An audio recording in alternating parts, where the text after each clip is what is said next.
أعوذ بالله من الشيطان الرجيم. بسم الله الرحمن الرحيم. الحمد لله رب العالمين، والصلاة والسلام على أشرف الخلائق أجمعين، سيدنا وسيد الأولين والآخرين، حبيبنا وحبيب إله العالمين، إمام المرسلين وخاتم النبيين، أبي القاسم المصطفى محمد. اللهم صل على محمد وآل محمد وعلى أهل بيته الطيبين الطاهرين الهداة المهديين المعصومين المظلومين. أما بعد، فقد قال رسول الله صلى الله عليه وآله وسلم: الاقتصاد في النفقة نصف المعيشة، والتودد إلى الناس نصف العقل، وحسن السؤال نصف العلم. صدق رسول الله صلى الله عليه وآله وسلم. اللهم صل على محمد وآل محمد. ان احادیث میں سے کہ جو متفقن علیہ ہیں، اس مفہوم میں جو میں عرض کر چکا ہوں، متفقن علیہ سے مراد میرے نزدیک اس سلسلے بیان میں یہ ہے کہ جو حدیثیں علماء شیعہ نے اور علماء اہل سنت نے، دونوں حضرات نے اپنی اپنی کتابوں میں درج فرمائی ہیں اور اپنے اپنے سلسلوں سے روایت فرمائی ہیں، ان میں سے ایک یہ بھی ہے، اور یہ حدیث بھی ان حدیثوں میں سے ہے کہ جنہیں غرر احادیث، یعنی ان میں سے ہر حدیث جو ہے وہ گوہر یک دانہ ہے، اور اس میں جو فصاحت ہے، بلاغت ہے، معنویت ہے، وہ بے پناہ ہے. جو پیغام ہے وہ پیغام بھی ایسا کامل و شامل و جامع و مانع ہے کہ جو بے مثل و بے نظیر ہے. ارشاد ہے ان فقروں میں: الاقتصاد الاقتصاد فی النفقۃ نصف المعیشہ. اقتصاد کا لفظ عام ہے، اقتصاد کا کلمہ آج کل تو بہت زیادہ زبانوں پر ہے، لیکن وعلیکم السلام، یہ کلمہ جدید نہیں ہے، کلمہ قدیم ہے. قصد یقصد، قصداً، یہ روٹ ورڈ ہے، اور اس سے خود قرآن مجید میں فقرہ آیا ہے اور صیغہ امر میں آیا ہے. سورہ مبارکہ لقمان میں غالباً اس کی 9ویں آیت میں ہے: وَاقْصِدْ فِي مَشْيِكَ، اپنی رفتار میں توازن سے چلو. میں نے ترجمہ توازن کر لیا. مفہوم کے اعتبار سے، ہر اعتبار سے، ہر زاویے سے، ہر جہت سے اگر زندگی متوازن ہو تو پھر وہ زندگی انتہائی حسین و جمیل ہوتی ہے، اور بے ضرر ہوتی ہے، اور پر برکت ہوتی ہے. مشیک سے مراد صرف چلنا نہیں ہے. مشی کہتے ہیں چلنے کو، 2 قدموں سے چلنا، راستہ طے کرنا مشی ہے، لیکن یہاں مشی سے مراد اصلا روش و رفتار زندگی ہے. زندگی ایسی بسر کرو، اس طرح بسر کرو کہ اس میں حسن توازن پایا جائے۔ یہ حکم الہی ہے گویا، البتہ زبان حضرت لقمان پر ہے، زبان حضرت لقمان پر ہے کہ جو قرآن مجید میں موجود ہے۔ وہاں وقصد ہے، اسی قصدہ سے افتعال ہے اقتصدہ، اسی سے اقتصاد۔ الاقتصاد فی النفقۃ نصف المعیشہ، زندگی کے جو اخراجات ہیں،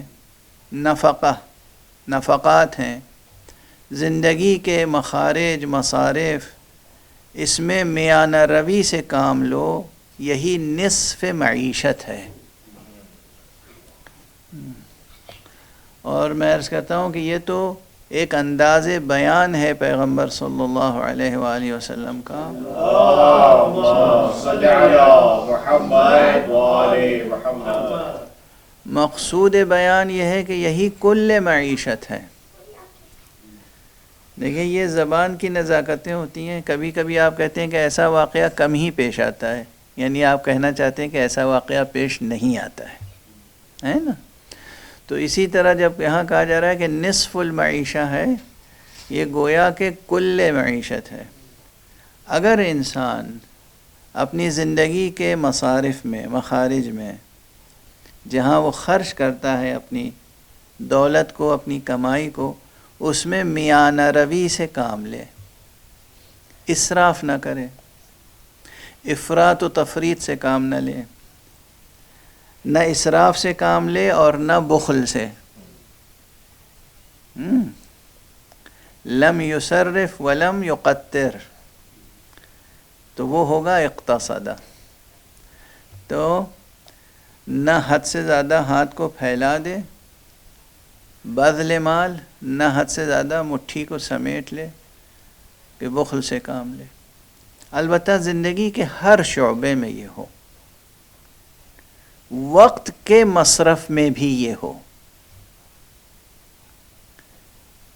پیسے کے مصرف میں بھی، وقت کے مصرف میں بھی، اپنی جان کے مصرف میں بھی۔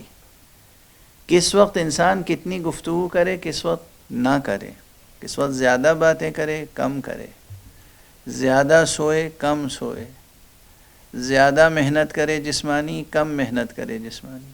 یعنی یہ جتنے مسائل ہیں سر سے پیر تک اپنے وجود کے اور متعلقات وجود کے تعلق سے ہر چیز میں انسان اگر میانہ روی سے کام لے تو یہی کمال زندگی ہے، کمال معیشت ہے۔ اور اسی کی طرف اشارہ کیا گیا ہے پیغمبر صلی اللہ علیہ وآلہ وسلم کی ایک حدیث میں، الاقتصاد فی النفقۃ نصف المعیشہ، کہ مخارج میں میانہ روی سے کام لینا نصف معیشت ہے۔ اب نصف معیشت سے مراد یہ ہے کہ انسان کماتا ہے، چاہے کسی بھی ذریعے سے کمائے، چاہے زمین سے کمائے اور چاہے زمان سے کمائے، چاہے جسم سے کمائے، چاہے عقل سے کمائے، انسان کماتا ہے اور خرچ کرتا ہے۔ کچھ ضرورتیں انسان کی کمائی سے پوری ہوتی ہیں اور کچھ ضرورتیں جو ہیں وہ اس کمائی ہوئی چیز کو سلیقے سے صرف کرنے سے پوری ہو جاتی ہیں۔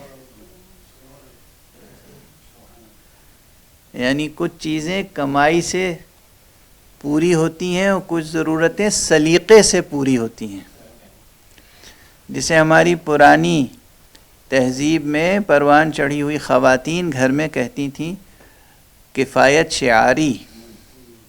یہ کفایت شعاری بہت بڑا حسن ہے، اور گرہستی لڑکیوں کے لیے، خواتین کے لیے، لوگ ہنسیں گے مگر میں اس کو تاکید کے ساتھ پیش کر رہا ہوں، گھر بنانے میں خواتین کا بہت بڑا حصہ ہوتا ہے، اور خواتین کی تمام تر خوبیوں میں سب سے بڑی خوبی ہے گرہستی، اور گرہستی کا سب سے بڑا گن کیا ہے؟ کفایت شعاری۔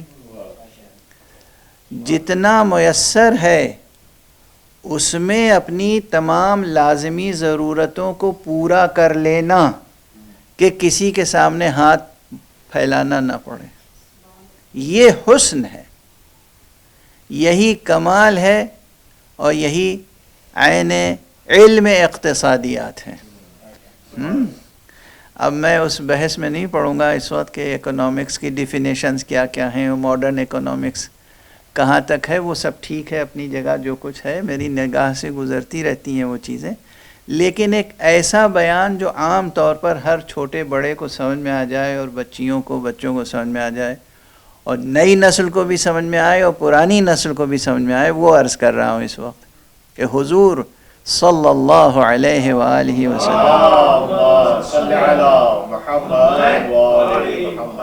نے یہ تعلیم فرمایا ہے کہ الاقتصاد فی النفقۃ نصف المعیشہ، نفقے میں یعنی نان نفقہ، یہ تو فقرہ اردو میں ہے نا روزمرہ میں، نان نفقہ ہے۔ جب میاں بیوی میں جھگڑا ہوتا ہے، خدا نخواستہ جدائی کی بات آتی ہے، تو سب سے بڑا سوال کیا ہوتا ہے؟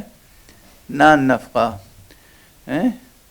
خدا نہ کرے کہ کسی بھی گھر میں جدائی کا واقعہ پیش آئے، خدا نہ کرے کہ یہ نحوستیں بڑھیں معاشرے میں۔ اگر خاتون خانہ اور صاحب خانہ دونوں میں حسن اخلاق پایا جائے اور حسن اقتصاد پایا جائے، کفایت شعاری، تو پھر عموماً چھوٹے بڑے مسئلے حل ہو جاتے ہیں اور جدائی وغیرہ واقع نہیں ہوتی ہے۔ یعنی گھر چلانے میں خواتین کا کردار زیادہ اہم ہے، اور وہ گرہستی اور اقتصاد ہے، جسے گرہستی کہتے ہیں۔ خواتین کہیں گرہستی، مرد کہیں کفایت شعاری، اور سب کو ملا کے ادبی زبان میں کہا جائے اقتصاد۔ یہ اقتصاد تعلیم پیغمبر ہے صلی اللہ علیہ وآلہ وسلم۔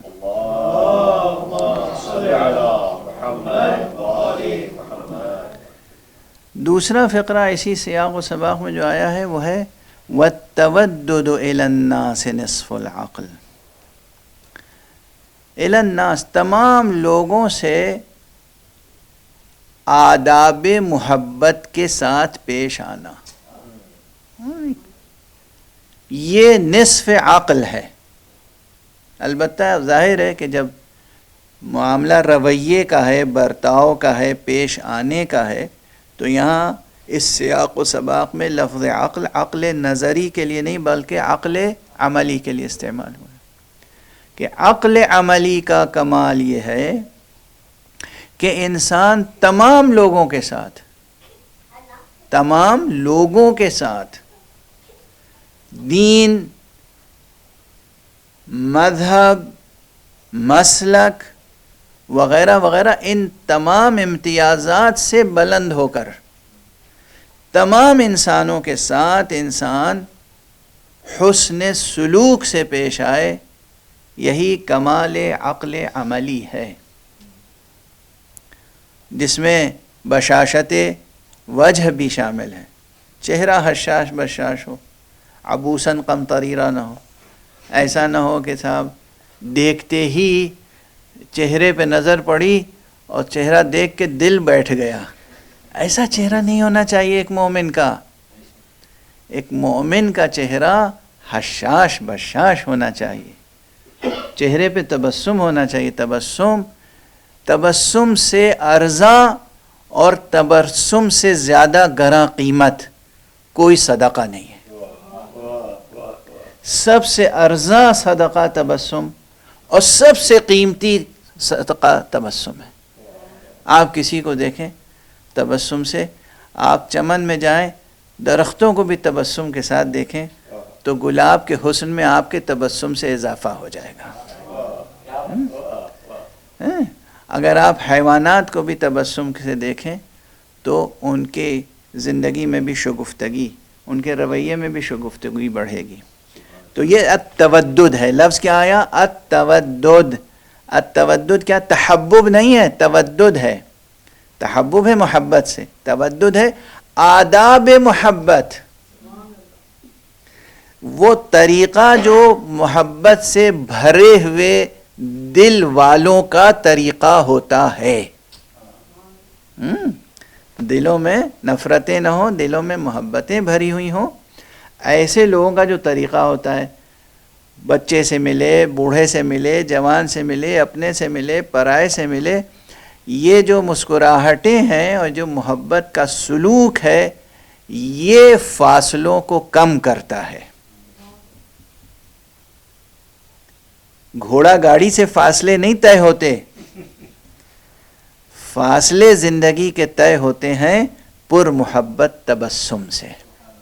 یہ آپ کا پر محبت تبسم جو ہے، یہی کہیں براق بن جاتا ہے، کہیں رف بن جاتا ہے. یہ یاد رکھیے. وَالتَّوَدُّدُ وَالتَّوَدُّدُ إِلَى النَّاسِ نِصْفُ الْعَقْلِ، یہ عقل عملی کی طرف اشارہ ہے. آخری جو اس میں فقرہ ہے وہ ہے وَحُسْنُ السُّؤَالِ نِصْفُ الْعِلْمِ. اللہ اکبر. یہ پیغمبر اکرم صلی اللہ علیہ وآلہ وسلم اس زمانے میں گفتگو ہے یہ حضرت کی، جب لوگ اکنامکس میں پی ایچ ڈی نہیں ہوتے تھے اور فلسفی میں پی ایچ ڈی نہیں ہوتے تھے، اور جناب والا مختلف سائنسز میں، چاہے وہ پیور سائنسز ہوں، نیچرل سائنسز ہوں، یا سوشل سائنسز ہوں، یا لینگویجز ہوں، ان میں پی ایچ ڈی وغیرہ کا تصور نہیں تھا نا. وہ امی معاشرہ جس کا سارا بہترین سرمایہ وہ ہوتا تھا کہ جو ماں کے پیٹ سے لے کے ایک معصوم بچہ پیدا ہوتا ہے، اس معاشرے میں حضور اس زبان میں گفتگو کر رہے تھے کہ جو زبان لوگوں کے لیے آسانی سے سمجھنے کے قابل ہو، لیکن اسی زبان میں آپ وہ جوہر ودیعت فرما رہے تھے کہ اگر اس زبان کو، ان فقروں کو شکافتہ کیا جائے، ان میں سے استنباط کیا جائے تو علم کے خزانے پھوٹ پڑیں. اور وہ یہ ہے کہ حسن السؤال نصف العقل. اگر آپ اسے تجزیہ کریں تو دیکھیں گے کہ نصف العلم، علم کا سرچشمہ کہاں ہے، علم کا سرا کہاں سے ملتا ہے، علم آپ کی گرفت میں کہاں سے آتا ہے. حقیقت یہ ہے کہ جب آپ کے ذہن میں کوئی سوال پیدا ہوتا ہے، وہ سوال ہی علم کا پہلا سرا ہے. اگر صحیح طور پر کویسچن اسٹیبلش ہو گیا تو گویا آپ کے ہاتھ میں نالج کے دروازے کی کلید آ گئی. سوال اگر قائم ہو گیا سلیقے سے تو باب علم کی کلید آپ کے ہاتھ میں، دروازہ کھل کے رہے گا. لیکن اگر سلیقے سے، صحیح طریقے سے سوال ہی قائم نہیں ہو پایا تو بات الجھی رہے گی. تو اس لیے آپ فرماتے ہیں، یعنی یہ جو بیان ہے اب اس وقت ہمارے روزانہ کے جو ہم نے خود مقرر کر رکھے ہیں اپنے لیے حدود وقت کے، اس سے تجاوز کر چکا ہے اصلاً یہ بیان، اس لیے یہیں ختم کرتے ہیں. یہ حدیث بھی اسی فقرے پہ ختم ہو رہی ہے کہ وہ حسن السؤال نصف العلم، اور سوال کا جو اسلوب ہے، بہترین اسلوب سوال نصف علم ہے. اس میں علم کے دروازے کھلتے ہیں سوال میں. پروردگار ہمیں یہ توفیق عطا فرمائے کہ ہم اپنی زندگیوں کو کفایت شعاری کے ساتھ رضا الہی کے پیمانے پر گزار سکیں. تمام انسانیت کے ساتھ ہم ان آداب محبت کے ساتھ پیش آئیں کہ معلوم ہو کہ ہم رحمت خداوندی کی طرف بلانے والے ہیں، اور ہم اس حسن سوال کی قدردانی کریں کہ جو حسن سوال ابواب علم کو کھولنے والا ہے. پروردگار ہمیں اور آپ کو سب کو اپنی رحمت و برکت سے سرفراز فرمائے. اور رسول اللہ صلی اللہ علیہ وآلہ وسلم کا سچا امتی بنائے، مولا امیر المومنین کا سچا موالی بنائے۔ وآخر دعوانا ان الحمد للہ رب العالمین۔